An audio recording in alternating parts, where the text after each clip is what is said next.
Steady. Let's go. All right, ladies and gentlemen, welcome back to Torah Studies. This is our weekly look at the Torah portion. This week's Torah portion is Bo.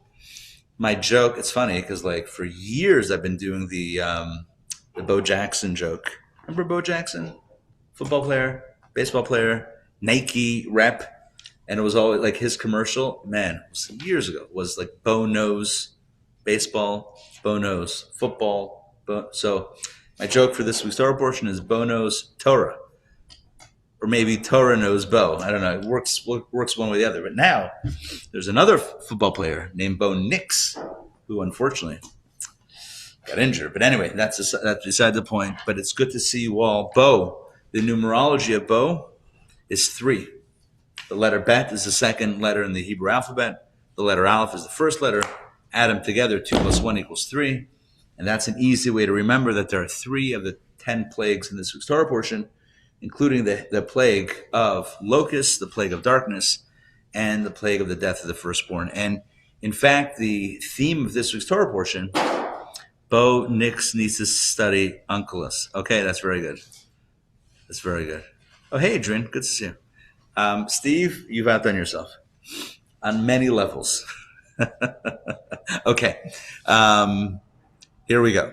So the theme of this week is Exodus, because you have the last 3 plagues culminating in the death of the firstborn, which leads directly to Pharaoh going literally out into the streets in the middle of the night. Okay, I feel like I need to map this for a second. Let me take a half step back, and I know I'm in the middle of a sentence, but let me map this. There were 10 plagues. Each plague lasted roughly an entire month. That's the breakdown. Each plague lasted about a month. Now, the commentaries actually have a dispute as to how the plagues unfolded. Was it a week of warning and then 3 weeks of plagues?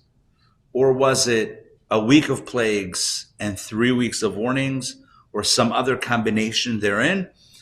I don't know. I mean, it's a subject of dispute, so I'm not going to weigh in on what the great ones are debating and discussing. But I will say simply this: each plague took about a month, give or take.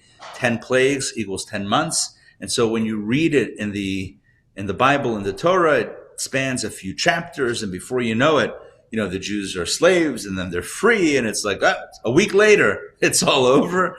It took way longer in real time than it is when you read the story in the good book. And what I mean by this is to say that this was a very slow but steady progression from the grip of the Egyptians over the Jewish people to the freedom. And remember this: the Jews were in Egypt for hundreds of years. 210 years is the count that our tradition tells us. 210 years, man, that's a lot of generations. A lot of generations of Jews that not only were slaves, but born into slavery, and their parents and grandparents and great-grandparents and great-great-grandparents, all they knew was slavery. You can imagine the generation of the Exodus. If you told them, oh, by the way, there's a hope for the future, you're going to get out, they'd be forgiven for saying, let me know when it all goes down. Until then, I got work to do. It's like a parable I heard when I was a kid. Maybe it's, I don't know if it's from one of the philosophers. It may be somewhat of a philosophical parable, but it's a parable nonetheless that I once heard about a family who was, or maybe not a family, to make this a little bit more sustainable in this example, like a group of people, small group of people who were imprisoned, for whatever, a debtor's prison or something. And, they're taken from their homes or fields or farms or whatever and thrown, underground into this dungeon, into this pit. And of course they know what the sun looks like because they used to be out in the real world, and now they're underground. And so then they have kids, and, let's just suspend disbelief in how this exactly works, but they have children, and they teach their children about there is a sun out there, and one day you'll get out, and whatever. And then their kids have kids, and after a few generations, the sun, and I mean S-U-N, like the yellow orb in the sky, right? The sun. The sun is basically at this point a rumor or a legend or a fable that there is this thing called sun. Now, I said suspend disbelief because, I don't know, how are they? Hey, good to see you guys. How do they eat and how do they survive and where's the water from? Again, I don't know. It's not, the particulars aren't as important as the context or as the concept of this parable. Good to see you, Scott. Welcome, welcome. But the core idea is that you have this group of people who, after generations, don't know about this, about the sun itself, because they're born into the state of captivity and they don't know anything greater. All they know is darkness. All they know is and their eyes get used to it. It says in Kabbalah and Chassidus that the greatest darkness is the darkness that appears to be light. It's one thing to be in a state of darkness, but in a state of darkness, hopefully you know that it's dark and that there's a better place to get to. But if you think that the darkness is light, then you're toast. Then what? What do you do then? Right? If dark is light, then you're not aspiring toward anything. Then there's no hope. Okay. So getting back to the point here. The point here is that the Jews were enslaved in Egypt for 210 years. That's a long time to take it as something to become normalized, to enter into a slave mentality. And indeed, when God Almighty tells Moses to tell Pharaoh and the Jewish people, right, that it's time to leave, what does Moshe say? What does Moses say? The people are not going to believe me. They're not going to listen to me. You know what he was thinking? The people are stuck in a slave mentality. They don't even know that there should be something better than this. They don't have a concept. By the way, you think this is crazy? Think about all of our own lives, right? Are there not things that we tell ourselves are impossible for us to do? Why? Because it's our narrative. Like, oh, I can't do that. Meanwhile, it's totally a narrative, right? It doesn't have a space in reality necessarily. I mean, sometimes it does. It's not like I can sprout wings and fly. That's not going to happen anytime soon. But, certain things we all tell ourselves. We have narratives, places that we're stuck. And that constitutes our individual and personal and spiritual Egypt. And by the way, the Hebrew word for Egypt is Mitzrayim. And what does Mitzrayim mean? What is the root word of Meitzar? What does Meitzar mean? Narrow space. Mitzrayim means or is the narrow spaces, the spaces of constriction, the places that the elements in our lives that kind of hold us back from achieving the greatness that we can achieve. All of which is to say that after so long, after so many years, the plagues start building. Blood, frogs, lice, etc., one after the other, a month apart, and slowly but surely the Egyptians get it and the Jewish people get it. And so it's the night of the 15th day of the month of Nisan, and the plague of the death of the firstborn breaks out, and Pharaoh, the supreme leader of Egypt, runs out into the Jewish quarter where the Jews lived. He doesn't know where, because Moses and Aaron always went to his palace. He doesn't know where they live. It's not like he was sending them mail, with the Egyptian Express. It's not like he knew where they lived. So he's running around saying, "Where's Moses? Where's Aaron? Got to tell them to get the people and get out of here." He was afraid. He was a firstborn himself. He was afraid he was going to die. Our tradition tells us that he went out in his pajamas. Now, I don't know what they look like, but I'm hoping he had one of those little caps, the little thing on top, because that would be very cute. Anyway, the point is that that's how it ends. What's remarkable is what the Torah tells us before it ends. And it's so crazy what I'm about to tell you, is that it doesn't, Pharaoh, Steve, you're on fire tonight. All right, so if you want to know what I'm talking about, just check the comments. You'll see the puns that are coming out. This is fantastic. So now, here we go. The the thing that catches us totally off guard, catches us totally off guard is the following. In between Moshe telling Pharaoh, warning him about the 10th plague coming, if you don't let the people go, there's going to be death, and it's coming after you and your family, Pharaoh. And between the warning and the plague actually unfolding, God speaks to Moses. Like, it cuts away from, like, we're building up to this moment of the Exodus. This is, all right, a word from our sponsor. God spoke to Moses, and he told him about a mitzvah that seems completely unrelated. And tonight we're going to focus on that mitzvah that seems to be completely unrelated. And what is it? The mitzvah of Rosh Chodesh. The mitzvah of sanctifying the new month. Essentially the mitzvah that sets the foundation of the Jewish calendar. So that's what we're going to do. That's what we're going to explore tonight. And to get us started, Scott, if you're up to reading, please, this is going to be text 1A. Give me a moment, though. I want to make sure that I have this up and correct. Looks, those are sugar cookies. Okay, so hold on one second. All right, please take it away, Scott. Text 1A. And God said to Moses and Aaron in the land of Egypt, saying, "This point of the moon's renewal marks for you the beginning of the months.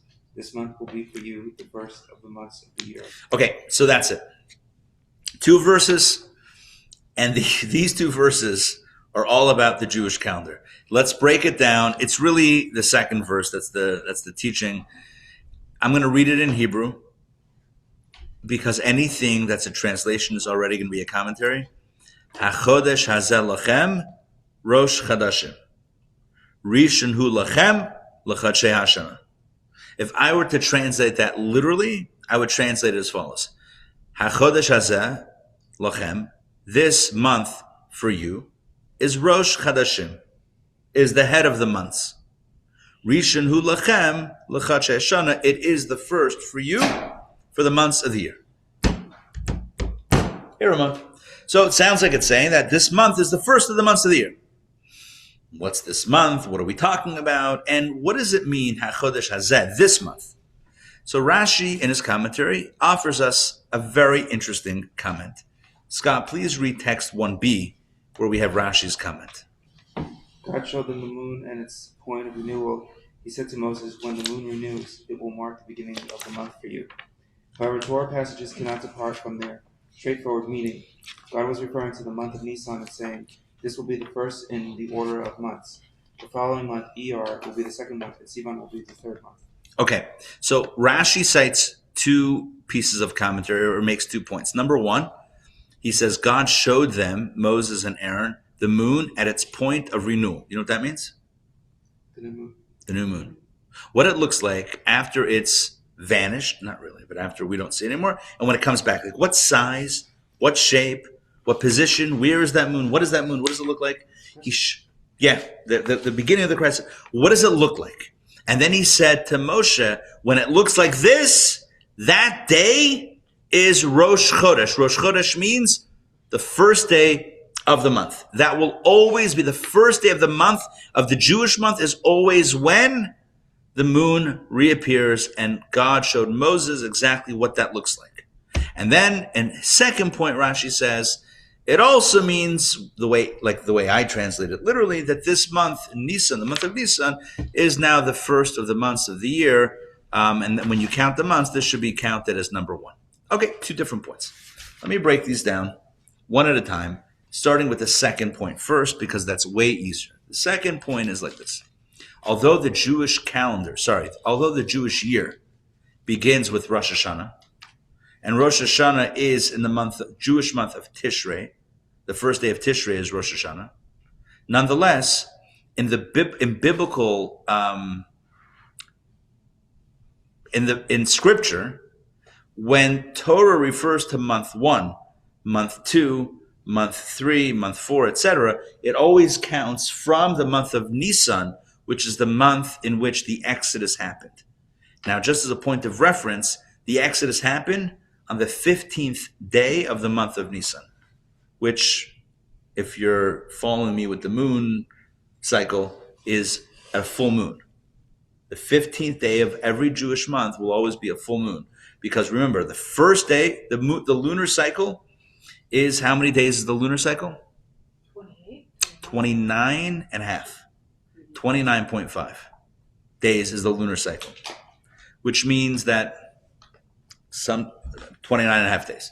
Okay, so if the first day of the Jewish month is when it first waxes in the sky, and day 30-ish is when it's fully waned, right? That's the cycle, right? So day 15 is the full moon. Growing up, I remember there was a, Mom, you probably remember this, in Bobby's house, there was a big melon bank calendar on the wall in the kitchen over there, and it had the moon phases on it. I don't know why, but so it did have, it was an English, it was a regular, American calendar, but nonetheless, there were moon cycles on it. Point being that the Jewish calendar goes by, the months go by the lunar cycle, and thus that is the way that it works. So the Exodus happens on the 15th day of Nisan. 2 weeks before that would have been the first emergence of the moon. God, Hashem, shows Moses and Aaron what the moon looks like and says, this is it. So here we have two explanations. Rashi says, number one, Hashem showed him, God showed them what it looks like when it's Rosh Chodesh, what the moon looks like. And number two, this was also going to be the first of the months of the year, even though the calendar year begins in Tishrei. Nonetheless, 6 months later, in the month of Nisan, when the Exodus happens, that's going to be the first of the months. And you could say that, there's the months, there's the months of nature and the months of the miraculous, right? Tishrei is when the world is created. That connotes nature. And then you have the month of Nisan, which connotes miraculous, the miracles, the Exodus, etc. Okay, that's good information. Let's put all that aside. The core question we're going to ask is, why did God see fit to interject or to place this mitzvah right before the Exodus? Meaning, there are a lot of mitzvot, a lot of commandments in the Torah. 613 mitzvot in the Torah. A lot of stuff. Mezuzah and shofar and matzah. I guess matzah would have had to happen after the Exodus, but whatever. You have all these mitzvot in the Torah. Why is it that of all the things that God could have told Moses and Aaron, why is it that he's like, by the way, this is what the month should look like, and this is Rosh Chodesh, and this is the Jewish calendar? Why is that so important? And yes, you might say that it's, well, how do you mark the Jewish calendar? How do you know when the Exodus is if you don't have a calendar that is relevant and that is important? But nonetheless, it seems to be a little bit of outsized importance to be placed right here. In fact, there's a very interesting commentary. The opening comment of Rashi in the book of Genesis highlights even more the power of this mitzvah. Take a look at text number 2. Dasi, please read this. Give me a moment to pull this up. Please read text number 2. Rabbi Yitzchak says the Torah should have begun with the passage, "This point of the moon's renewal marks for you," Exodus 12:2, since it is the first mitzvah the Jews were instructed. Rashi quotes a Rabbi Yitzchak who says that the Torah should have, conceptually begun with this mitzvah of Rosh Chodesh. That's how the Torah should have begun. And why does it begin with the story of creation and all the narrative up until this point? And Rashi has to give an answer. Rashi has to explain, well, it's because, God wants to establish that he created the world, and therefore the whole world is his, and he decides who lives where and which land belongs to which people, whatever. But in concept, the question expresses the centrality of this mitzvah being the very first mitzvah really within the Torah. Now you might be thinking, well, hold on, this is not the first mitzvah in the Torah. Don't we have the mitzvah being fruitful and multiplied to Adam and to Noah? And don't we have the mitzvah of circumcision given to Abraham? And then there's the mitzvah of tithing that comes up in the Abraham. So we have all these other mitzvot, all these other commandments. Yeah, but none of them were given collectively to the people as a nation. This is the very first mitzvah in the Torah that's given to the Jewish people, as a collective, not just to an individual, not just God speaking to Abraham saying, hey, but this is a mitzvah as a collective. And so the question becomes, why is this, of all the mitzvot, of all the commandments, why is this the first? Why is this in such a central location in time and in space within the Exodus narrative? Why is it that before we read about how the story ends and how the Jewish people are let free, it's like, hold on, let's talk about the calendar. You're thinking, the calendar? Of all subjects, of all topics to mention, the calendar? Who's talking about the calendar? So let's talk about that. Okay, so that's the question on the table. Let's do a few things together. Number one, back in the day, this is an important point to remember. Back in the day, and for thousands of years, the Jewish people determined the calendar, meaning the months, based on eyewitness testimony, which means that the calendar was not preset. It rolled out on a month-by-month basis based on two witnesses coming to the high court in Jerusalem, testifying that they saw the new moon, as it were, in the sky, in the Jerusalem sky. They would come to court. The court would be open all night because they knew, based on astronomical calculations, when it should be. But it wasn't considered Rosh Chodesh. It wasn't the first of the month until witnesses came and testified that they saw the moon. Two kosher witnesses had to come to court and testify about the new moon. And when they did, the judges grilled them. They interrogated them. And they separated them. Where were you standing? What did it look like? What angle was it in the sky? What time was it? All these sorts of questions. If the testimony didn't match, or if it didn't match what they knew to be the astronomical position of the moon, they rejected the testimony, and it was not Rosh Chodesh until it happened. They had to wait for new witnesses or for more additional witnesses. If they determined that these witnesses were indeed telling the truth, meaning had actually seen the new moon, they would declare it Rosh Chodesh. It's the first of the month. The Jewish day starts at night, so this would be that night.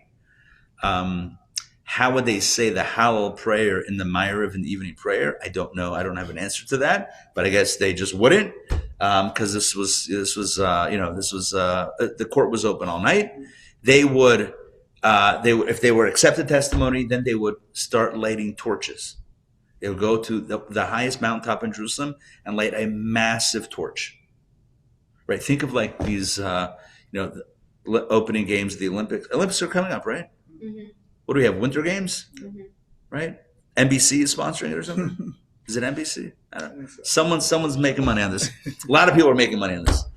Probably the IOC is also making money on this, but I digress. So anyway, so imagine these torches that they light to kind of open the games. I still remember the one, I don't remember which game it was, a guy who took a bow and arrow, an archer, this flaming fire. Remember that one? He, from who knows where, shot it, goes through the air, flaming arrow, into this massive cauldron torch. The whole thing lights up. That was dramatic. I have wanted for years to do a menorah lighting like that. This is not a joke. And someone's going to take this idea, but you heard it here first. Imagine that. Imagine you have to have a good archer or else it's going to be a disaster. You have to have someone who knows what they're doing. But imagine you light the menorah lighting. Yeah, because everyone knows the ladder move. You climb a ladder, you light it. Or even the cherry picker, right? In Manhattan, when they have that like 50-foot menorah, you got the cherry picker. Cherry pickers are so 2002. You want to know what's 2026? A little bow and arrow action. Give me an archer or give me nothing. I'm kidding. Give me an archer. Okay, back. Is that kosher? Yeah, so you have to. Absolutely. No, to light the shamash. Okay. Yeah, after that, it doesn't matter. I'm going to say it doesn't matter because that'll be enough for me. This is all about me right now. This is what I want to see. I just want to see this menorah lit with a bow and an arrow. Okay, back to the story. By the way, also the public menorah lighting, you still have to light it at home anyway. Mm-hmm. So this is just for the spectacle. You know what would be even cooler? Oh my gosh. Oof, I just got another idea. So every year at the Atlanta Hawks, they do the menorah lighting on the floor. I think it's the only NBA team where we light it here locally in Atlanta on the floor at halftime. I've been on the floor multiple times with the menorah. 2 years ago, whoever was lighting it was handling. The candle was dripping wax on the court. I'm like, this is a disaster. Because, if these guys sweat on the court, you have like 5 people like quickly cleaning it so that no one slips. I'm seeing this with my eyes. I'm like, in horror, there's wax dripping on the floor. So we finish, and I tell the lady, the coordinator, I'm like, there's wax on the floor. She's like, yeah, we know, we see it. So they have like people with like cards scraping it, like waxing it, polishing it, not like re-waxing it with the other wax, and getting it all nice and shiny. I digress. But ever since then, for the last few years, maybe that was 3 years ago, they put like a drape underneath it. Oh, anyway, my point is, imagine if I'm sitting in, some nosebleed seats, as a plant, section, I think in State Farm Arena. I think it's only 200, like the 200s. I don't think there's a 300s. Is there? Anybody familiar with State Farm Arena? I think it's 200. So imagine like a 222. But I'm a plant in the stands. Like, now we light the menorah. Welcome, fans. They do the PA voice guy. And there I am, boom, with my little bow and arrow, little weaponry, just aimed at the floor, boom, lighting that menorah. We got to figure out the right context. So it's got to be an open space. I'm thinking Piedmont Park, move the kids very far away from the whole situation. I'm just thinking that this is going to be a novelty thing in my own backyard, and that's going to be the extent of it for safety. All right, back to the story. How do we get to this? The lighting of the fire to announce the to announce Rosh Chodesh. Very good. Yes. That's high level. That is a gold star. Okay, so when Rosh Chodesh was pronounced by the court, they lit bonfires, and I would like to think that they did it with a bow and arrow. And then what they did was, from one mountaintop, they saw it on the next mountaintop over, the next village, and they lit another bonfire. And before long, the entire Jerusalem, all the hills in Jerusalem, had bonfires lit, announcing that it was indeed designated as Rosh Chodesh. And thus, all the people in all the communities knew it's the first of the month. This practice went on, like I said, for a very, very long time until, we're not really sure. For some reason, we're not really sure when the Sanhedrin, when the Great Jewish Court was disbanded.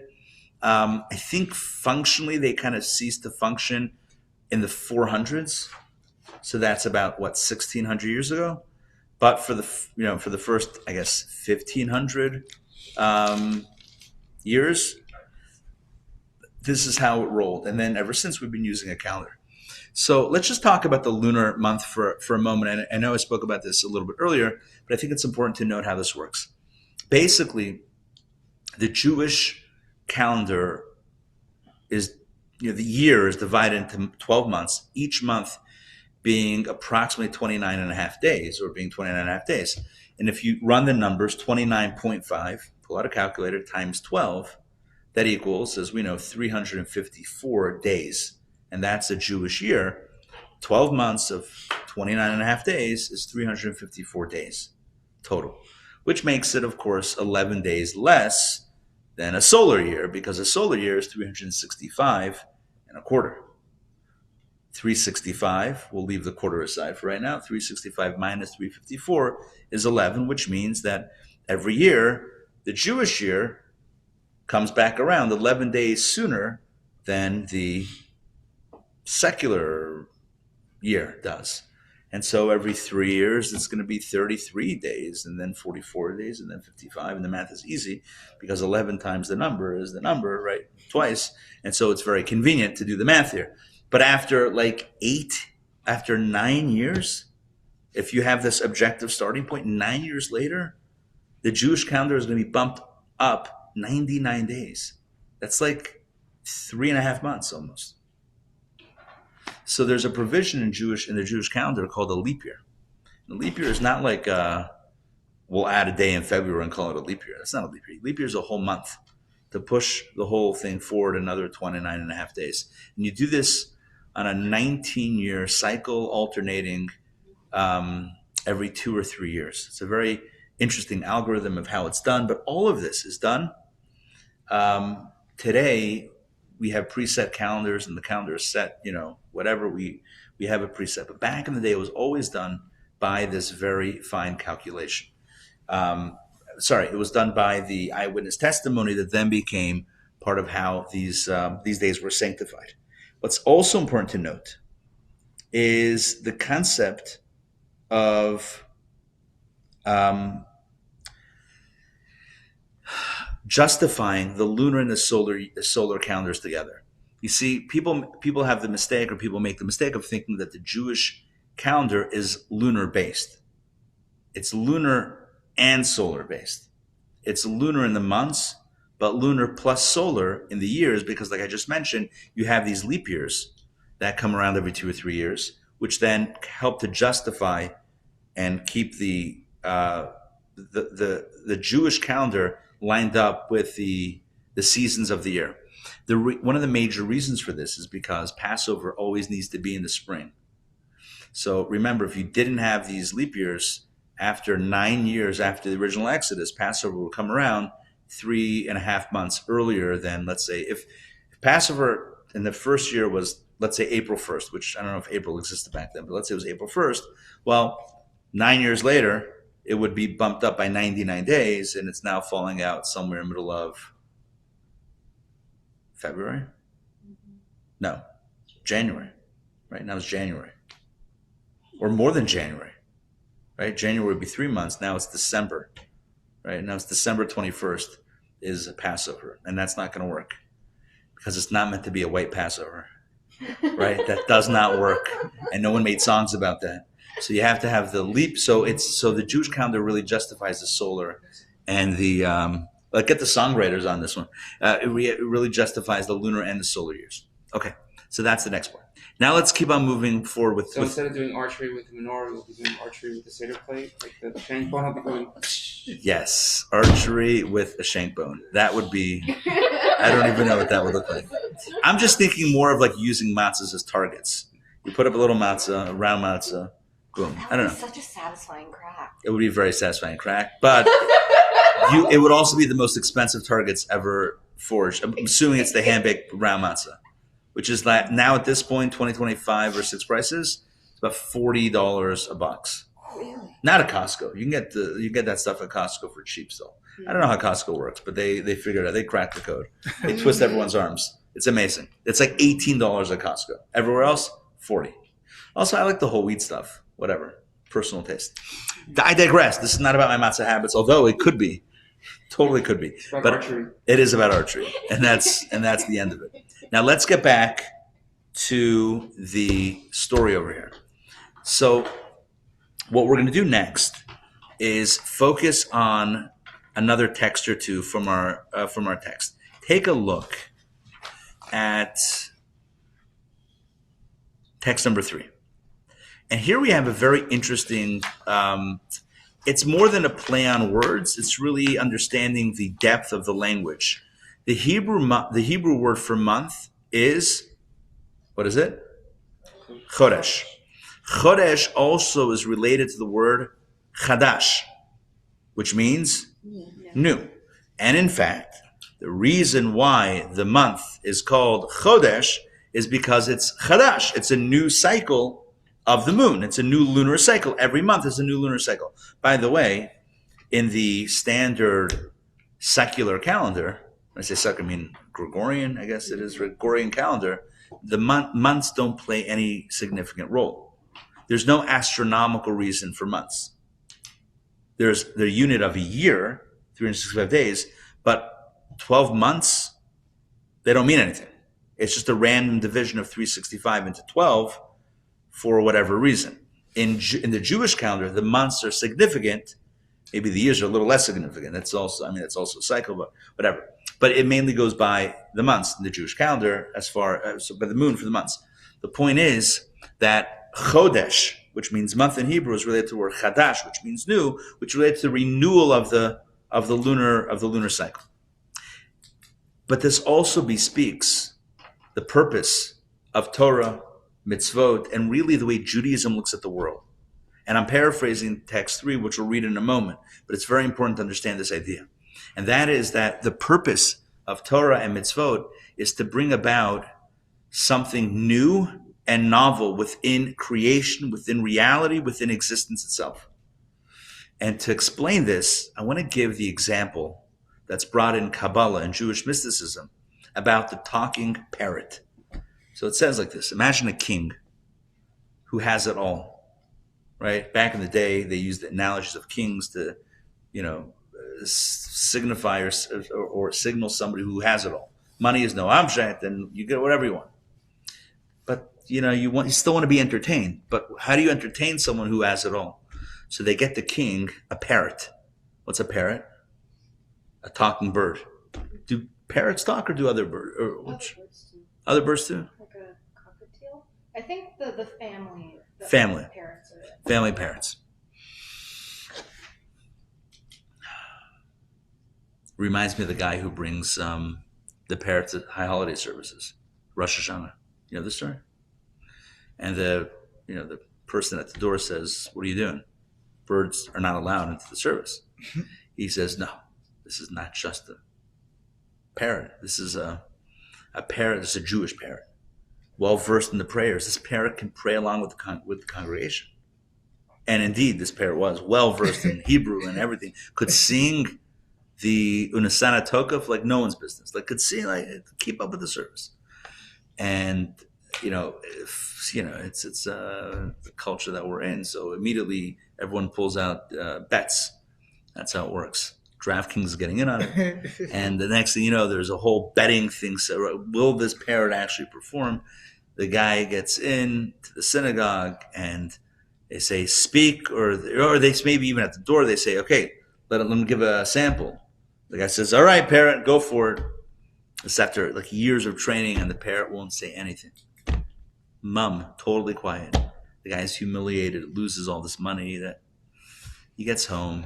He starts berating the parrot. Wow, how could you do this to me? I know you know this. I know we've practiced this. You know it very well. You know it fluently. What are you doing? The parrot says, can you imagine the odds we're going to get on Yom Kippur? I mean, that's the joke. Whether it's funny or not, I don't know. But here we are. Imagine what? The odds we're going to get on Yom Kippur, meaning the betting odds after the parrot didn't perform on Rosh Hashanah, he comes back on Yom Kippur. No one's going to bet on it. The guy's going to make a killing. That was the parrot's ruse. Anyway, all right. I don't know. It's a joke that they tell. I don't make this stuff up. I just repeat it like a parrot. Back to the story. So they get the king a parrot. What's a parrot? A parrot is a talking bird. And the parrot talks and squawks, and the king laughs and is delighted. And the question is, why does everyone smile when they hear a talking bird? You know why? Why? It's out of the normal. It's out of the normal. What is humor? Humor is when the unexpected happens. If something expected happens, it's usually not that funny. Right? Like the joke that I just told, apparently. But no, that being said, right, when something out of the ordinary happens, it's funny. It's humorous. It's delightful. The guy with the talking bird, the king is delighted by the tzipor hamedaberet, by the bird who's talking. Why? Because people who talk, boring. Birds that talk, exciting. I mean, someone's talking like blah, blah, blah, blah, blah. I mean, stop, genugshay. All right, it's enough already. But a bird that talks, you can't get enough of a bird that talks because it doesn't make sense. Okay, you ready for me to do the big reveal? If God is the king, who do you think the talking bird is? Us. That's right. We are the talking bird. In other words, what we do is we do something that makes no sense.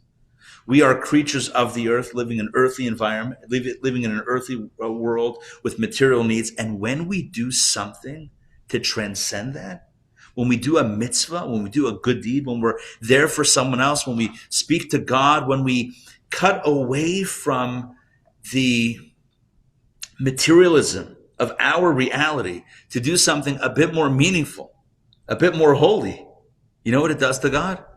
Makes God smile and says, wow, didn't expect that. That's pretty cool. That's a talking bird right there. We are God's parrots. Now, I don't mean that in a derogatory sense or a literal sense. What I mean is in a similar way, just like the parrot who speaks is like, wow, that's delightful. Our task on earth is to do something a little out of the ordinary. For us to live animal-like lives, lives in which we pursue wealth and honor and fame and materialism and stuff.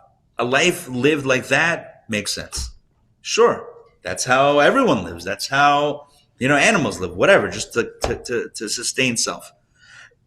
When we transcend that, that's extraordinary. That is, in the language of Kabbalah and in Hebrew, a chidush. You know what a chidush is? Something new and novel and amazing. Chiddush is new. Chodesh is month. What does a month remind us? Of our mission to do something wild and out of the ordinary in a spiritual way. All right, let's read this inside. All of this will be the next few texts. Let's read this inside. This is going to be text number 3. Meira, I think we're up to you. Please read. The passage this renewal marks for you encapsulates the aim and purpose of the entire Torah and its commandments. This is why it is the first commandment. The Torah and its commandments were designed for Jews to bring newness into creation. Chodesh, the Hebrew word for month, means chudash, newness. The power of renewing creation was given to you, to the Jewish people, to transform the world into a home for God through studying Torah and observing its commandments. And thank you. Now, let me clarify. This translation did not do, with all due respect, the translation did not do a great job. I don't think, like that last sentence, the power of renewing creation, it's not renewing. The power of transforming or creating something novel or transformative. That's what we have. We have the ability to transform reality. Imagine someone, and I use this example often. Imagine someone who has the ability. Back in the day, the difference between Apple and Android, one of the core differences in the architecture of the platforms was that Apple was somewhat of a closed system, meaning the iPhone specifically, like iOS, was closed. And yeah, you could jailbreak it, but even then it wasn't so. But Android, you can root it, you can root your device, you can put on a custom ROM, you can do all sorts of things on. If you don't know exactly what I'm talking about, you got to take my word for it.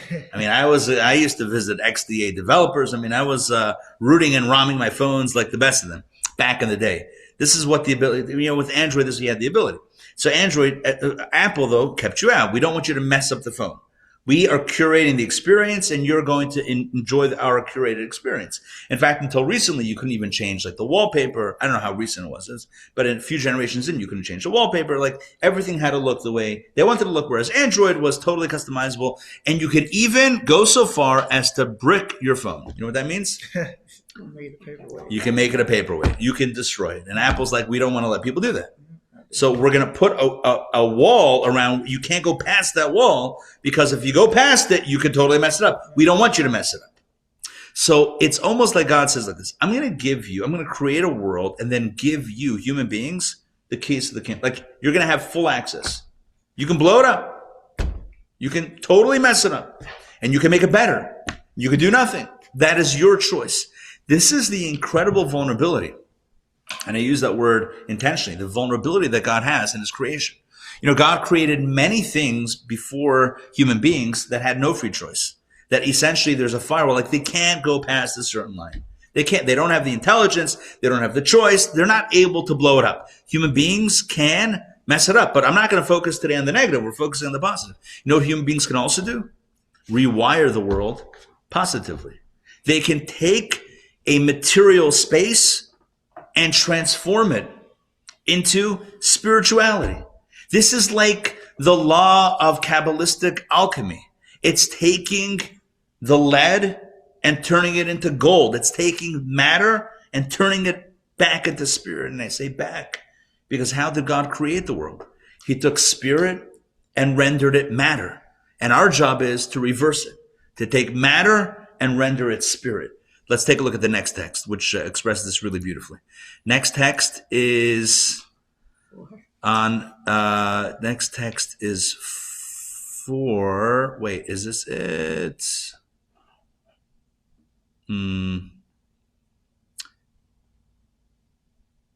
Let's see, one second. No, this is not it.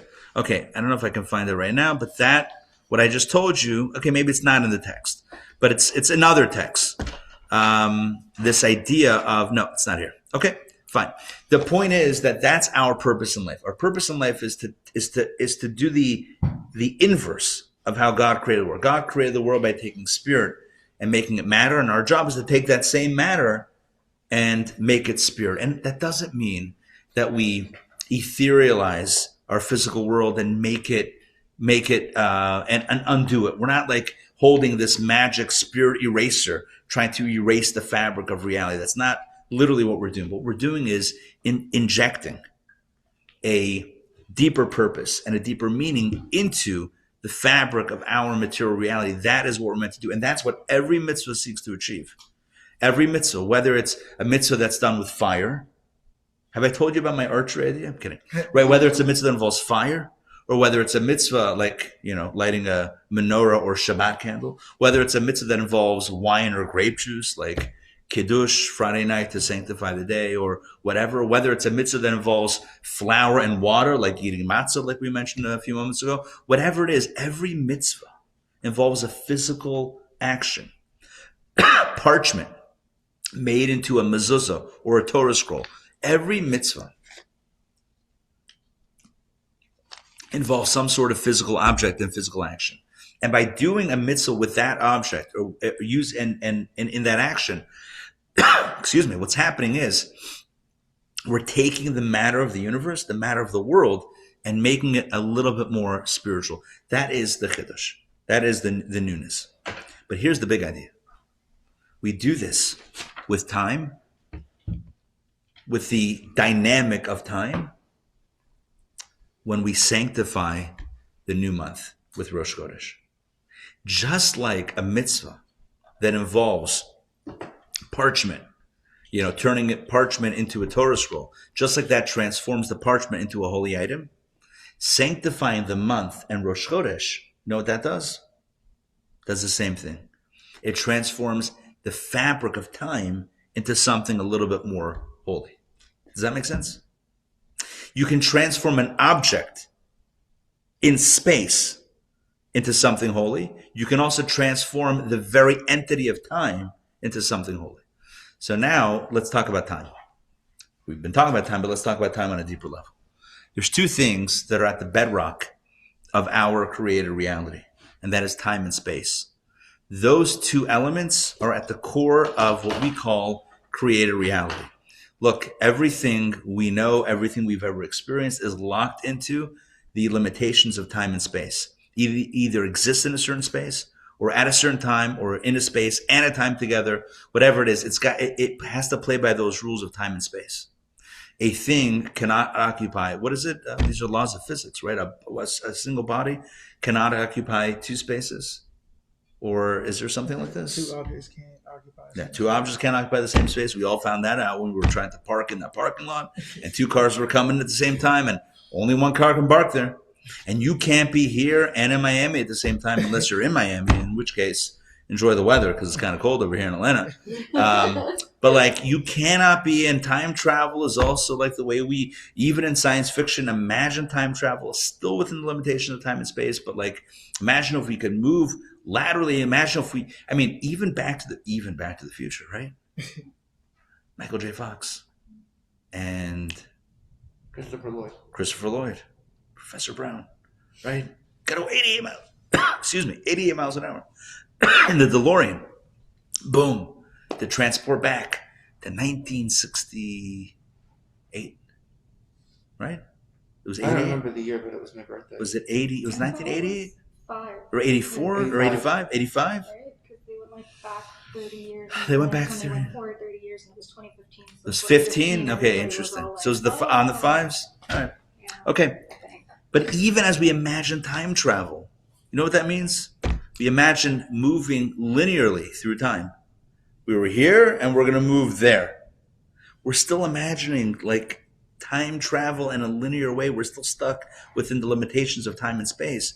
And we're like, oh, wait, we can defeat it. By how? By moving forward and backwards. We're still stuck within its limitations. We can't conceive of something that exists simultaneously in the past, present, and future. I try to imagine that. By the way, God's name, Havaya, Haya, Hoveh, V'yeh, Ke'echad. Past, present, and future as one. God transcends time. We can't even fathom what that means. Again, when we think of like breaking time, breaking through the limitations of time, we think of moving at will back and forth. We can't imagine what it means to be above time or to be above space. What would that look like? Imagine being beyond space. What does that even mean? We can't fathom that because we're so locked into that reality. But here's what we know. The very first thing, if time and space are key components to reality, which one came first? Time or space? Space. You know what the answer is? Time. It's 50-50. Time comes before space. Because before one entity is transformed into another entity, there has to be the time that designates the before and the after. Are you with me? Right? So for spirit, for divine energy to be transformed into matter, that presupposes that there's a before and an after. Spirit and then matter, you need to have the framework of time even before you have the framework of space. See, I think there always had to be a space for that to happen first. Okay, but not necessarily a limited space. But if you're going from one definition to another definition, you have to have the time to allow that to happen as the larger framework. That's why the very first word in the Torah is Bereshit. And what does that mean? In the beginning. You know what in the beginning connotes? Time. In the beginning of what? Once you use the word beginning, you're drawing a timeline. Beginning is a reference point in this space of time, in this movement of time. Getting back to the point, sanctifying the day of Rosh Chodesh, when those witnesses came to the court and said, "Hey, we saw the moon in the sky at that angle. We were standing here. We were turned to that direction, and we saw the moon at that angle." And the Beis Din and the court sanctifies the day as Rosh Chodesh. You know what's happening?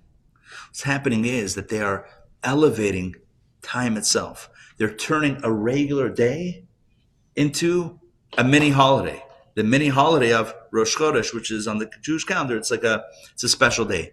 And then by designating the beginning of the month, you can then designate when the 15th of the month is going to be, or when the 10th of the month is going to be, when any special day of that month is going to be. If you don't know when the first day is, well, you're not going to know when the 10th is.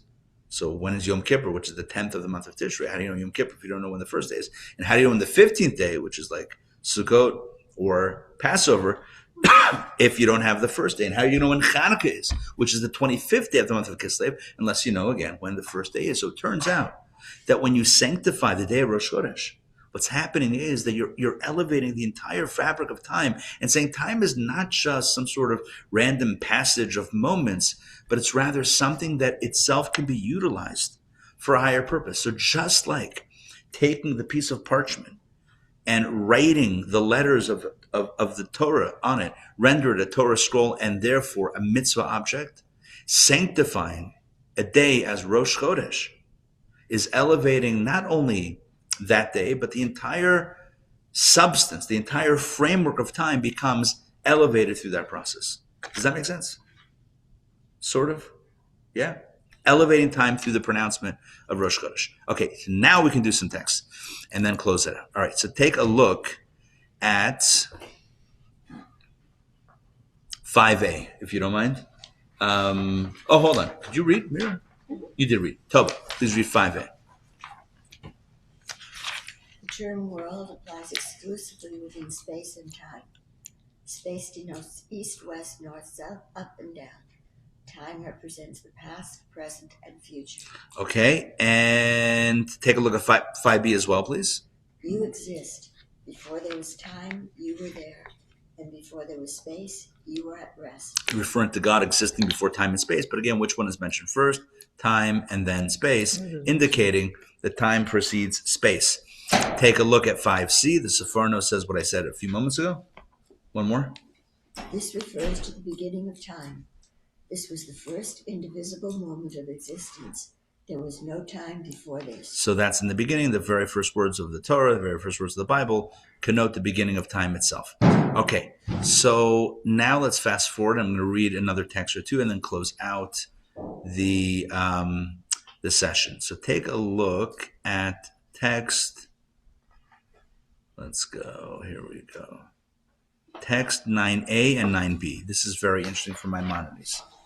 Look what he writes. Again, 9a and 9b. It is a mitzvah to calculate, know, and determine the first day of each month of the year. Meaning, this idea of calculating Rosh Chodesh is something that is a mitzvah. It's not just you need to know it in order to know when the day, but it itself is a mitzvah. And Maimonides continues in 9b and says the high court makes calculations like those of astronomers who know the location of the stars and their paths in their orbits. They conduct careful research to determine whether or not the moon will be visible at the appropriate time, i.e. the 30th night of the month, meaning they know before the witnesses testify if there will be witnesses that are going to see something because they know when it should be appearing in the sky and where it should be visible. So then what's it really mean when it says that you shouldn't calculate the times? You should what? Should not? You should, it says like you should thou shalt not calculate the time, right? So in reference to this where it's saying excellent. You should, so there's a prohibition about using the calculations of the times to try to predict things that are going to happen, which is basically the work of astrology. Right. There's astronomy and astrology. Right. Astronomy is to know the positioning of the celestial bodies. That's kosher.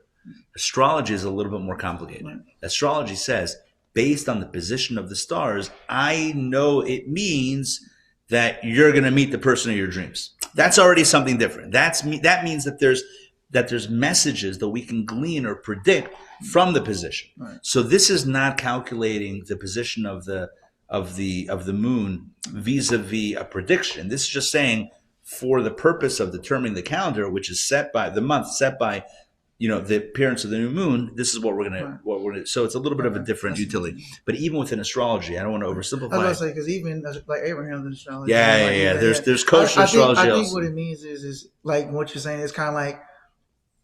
Even like in Western astrology, if you use astrology and you say this means that this is going to happen, like even in West, they'll tell you no, that's wrong. Yeah. It's more like kind of like how it's described in Kabbalah, where it's like these are windows of time that have this sort of or influences. Yeah, exactly. It's very important to understand that every influence is only an influence. We still have free choice. Right. So for someone to say this is a predictive or determinative of what's going to happen.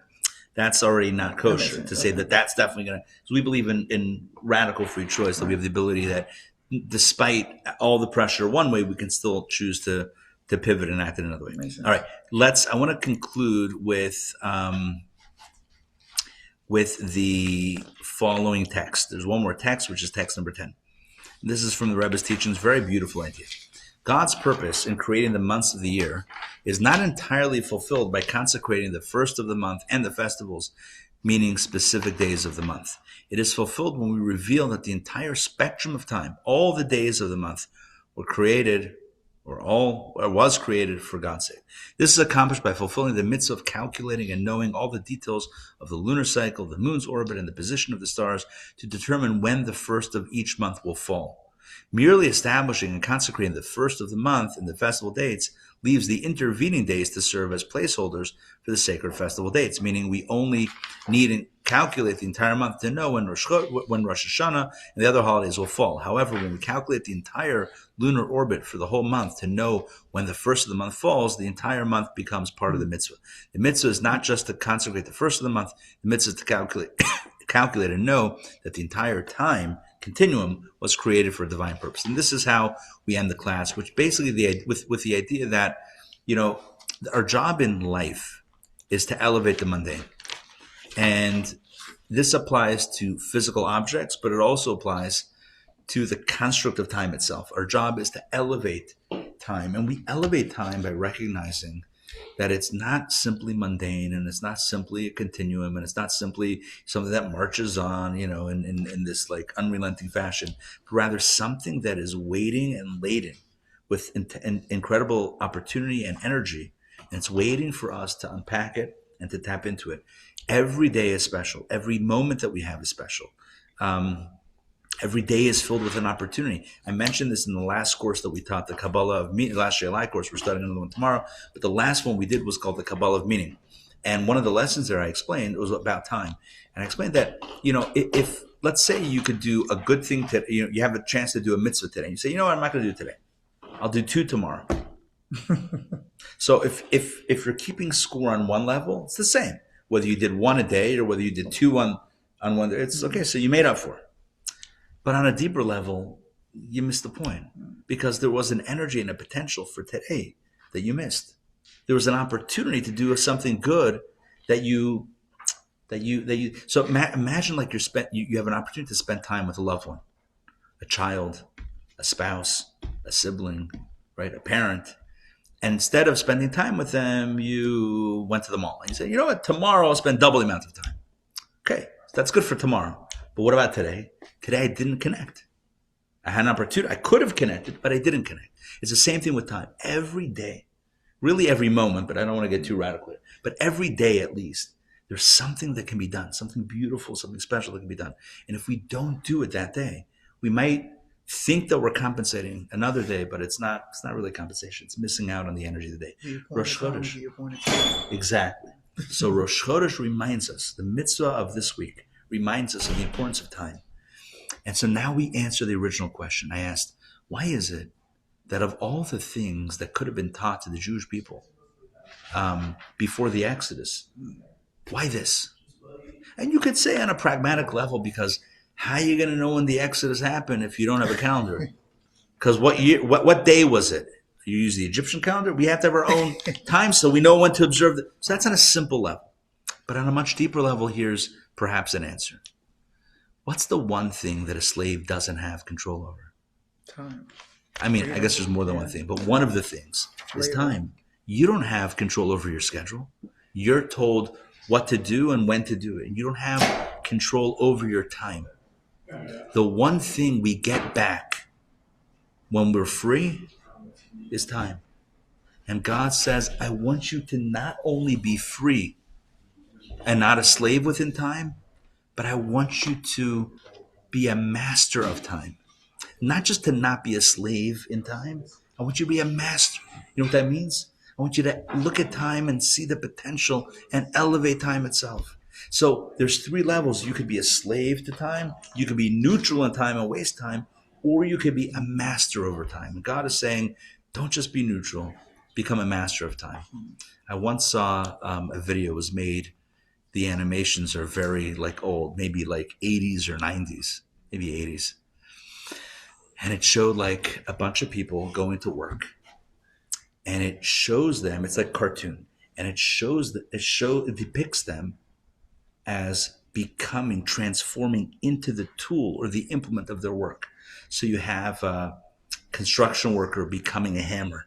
And like a hammer walking around. And then you have an accountant becoming like a computer, an old school computer walking around. Or maybe a calculator, walking around. And then you have the lawyer becoming whatever it is.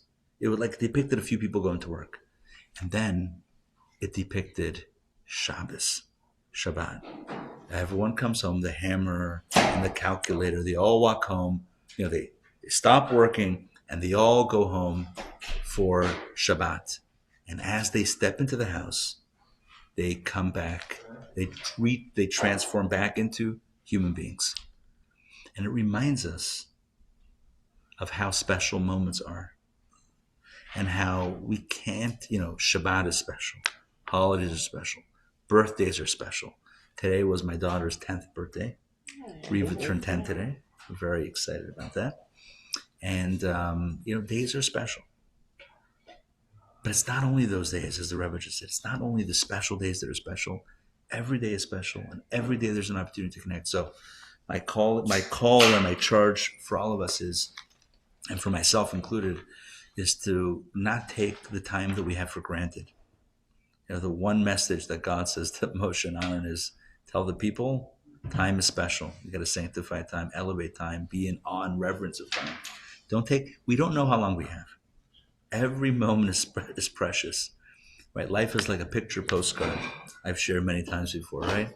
You start writing with big letters because you don't know what you're going to write. But as you start writing, you realize, oh, I got more and more to write. So you start cramming in and then you start writing around the side, you get cramming. Life is like that when you're young. You have all the time in the world. As you get a little older, it's like, oof. All right, we got to make sure to get the stuff in that's important. Let's respect time. Let's not revere time. Let's appreciate the time that we have. And always remember, time is about chodesh, about renewal and transformation. Elevating it, raising it to a higher space, raising it to its purpose, and thereby fulfilling ours. Thank you for joining me tonight for Torah Studies. Hope it made sense. Made sense? Sure. All right. Thank you for joining. Oh, announcement. Very important announcement. Tomorrow we are beginning. Thank you. Tomorrow we begin our new course called Captivating Cases in Rabbinic Responsa. It's a long title, but it's a powerful course. 30 stories from across Jewish history that bring Jewish law to life. 1380 in Valencia, buying up half the seats in the synagogue and charging rent. Is that even legal? Can you imagine StubHub for synagogue seats? It's wild, from the 1380s. 1450 Spain. How can I celebrate Passover without tipping off the Inquisition? Amazing. 2003 in Florida. I'm headed to outer space. When do I keep Shabbat? Do you know that you orbit the Earth every 90 minutes in outer space? Oh, so days are past there. I mean, it's not technically a day. It's like, well, I don't know what it is, hours. but when do you literally keep Shabbat in outer space? It's crazy. Yeah. So anyway, on with the tefillin, off with the tefillin. On with the tefillin, off with the tefillin. What you say? On with the tefillin, off with the tefillin. On with the tefillin, off with the tefillin. Yeah, there's no time to do any astronaut stuff if I'm doing mitzvahs on rapid repeat. Exactly. Lighting Shabbat candles and realizing that you can't light fire in outer space. It's a tough thing to do. It's a tough thing. So the cool thing is that over the last 1,000 years, there have been a lot of questions about interesting cases and interesting practices, which we will explore in this course. The questions, the answers, the people who asked, the rabbis who answered, and of course the sources that dealt with all of this. It's hard to do justice in on one leg to how brilliant this course is. If you're signed, a lot of you are signed up. If you're signed up for it, you're going to enjoy it. If you're not yet signed up for it, I encourage you to try it. You will love it. Even Mikey likes it, as the old commercial used to say. All right. Good? All right. See y'all soon. Either tomorrow or next week or both. Take care, everybody. Lila Tov.